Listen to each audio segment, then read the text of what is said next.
bluff them. It's very important that you get a feel for your opponent. Be careful in trapping too early. Of course you can trap with monster hands, but sometimes it's very dangerous when you have a pair of queens and you play it slow before the flop, somebody raised and you just call. You don't know where you're at. You don't know if you have the winning hand when a king flops, when an ace flops. It creates trouble along the way. Sometimes it's going to end up costing you more because you're going to pay him off at the end. You might have won the pot before the flop. So being aggressive is very important. Picking up the pots, not let your opponent get there. Get information about his hands by just calling. You don't know where your opponent is at. A very important factor in poker, no limit hold'em, is you want to gain the extra bets when you have the best hand. You don't want to pay your opponent off when you have the worst hand, and occasionally you want to bluff him once in a while to win pots that you're not supposed to win. And the way to do that is by gaining information. You want to try and get a good educated guess on what your opponent is holding. And you do that by being the aggressor. By being the aggressor, you force your opponent to react to what you're doing.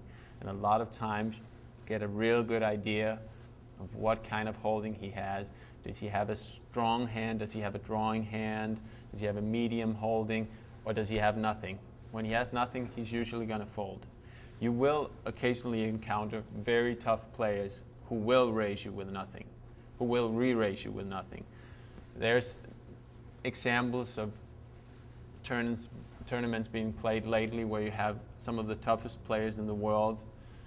The guy bets with nothing, the other guy raises with nothing, the first guy re-raises with nothing. You have levels of bluffing that you're not going to see that often.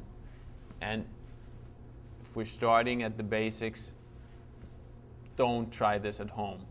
Just stick with the small bluffs here and there. Occasionally on the river, on the turn, you're going to make a check raise bluff. Sometimes you're going to bluff at the river. But the raise, the re-raise, and the re-raise bluff, wait a little bit. Play a couple of tournaments before you try that stuff because it might get you into trouble. The reason for being aggressive, as I stated earlier, especially on the flop. Of course you want to pick up the pot, which happens a fair amount of the time, but you also want to get that reaction from your opponent, see what he has. You get a better feel by getting that reaction. If you just sit back and check all the time, he's the one in charge. He's the demanding guy.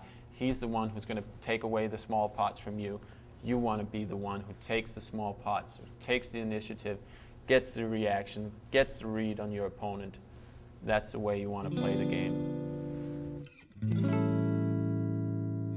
It's a little bit random. I tend to bet in no limit hold'em. The general tendency would be to bet somewhere from, depending on the stakes and compared to how many chips people have, from a third to full size of the pot. I mean, there was no general outline that this was a specific spot where I would always bet half the pot or something like that. You kind of change around a little bit, so nobody has a fixed idea on what you're doing. That's why sometimes when you have a big hand, like let's say aces, sometimes you raise the amount of the pot, half the pot.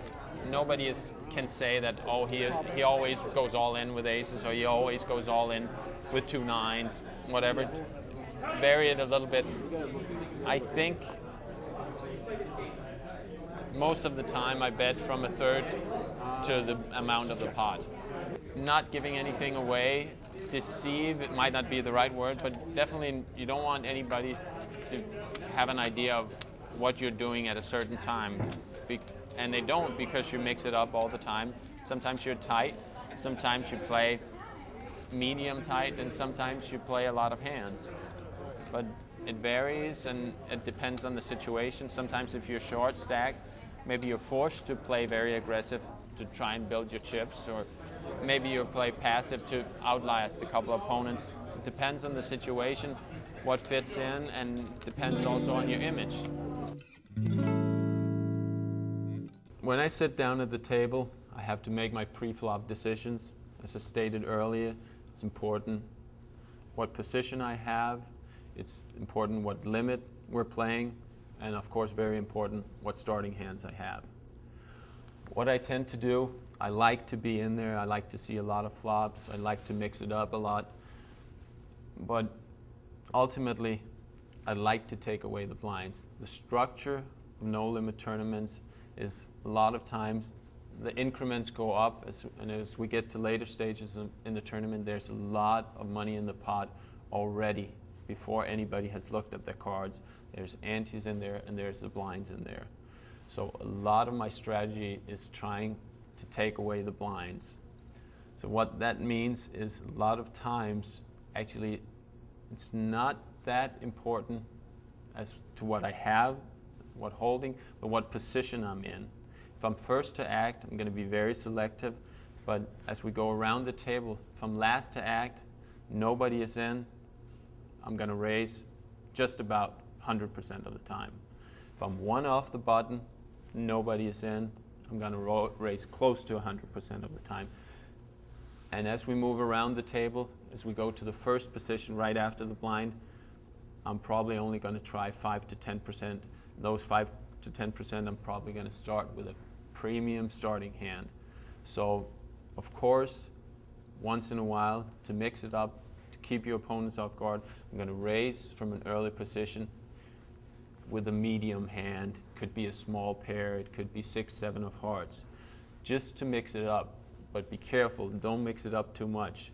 If people see you being too aggressive, raising all the time, then they will re-raise you, and you will be faced with a tough decision. Be very aggressive, but don't be too aggressive. See a lot of people trying to be very aggressive. They see people on TV raising a lot, but they get carried away. They see the work the first time, the second time, the third time. But once they get caught, the fourth, the fifth, and the sixth time, suddenly they knock themselves out of the tournament in situations where they didn't have to. So it's very important, be aggressive, but also be selective before at pre-flop. Know what situation you're in, know where you're sitting at the table, how many players are still in the pot, are you last to act, first to act. Of course, your starting hand is important, and what limit you're playing. So put all these 3 factors into the equation, and I think you will come up with good decisions. So now that I've given you all the tools you need to win, what would you do in this situation? I'm all in.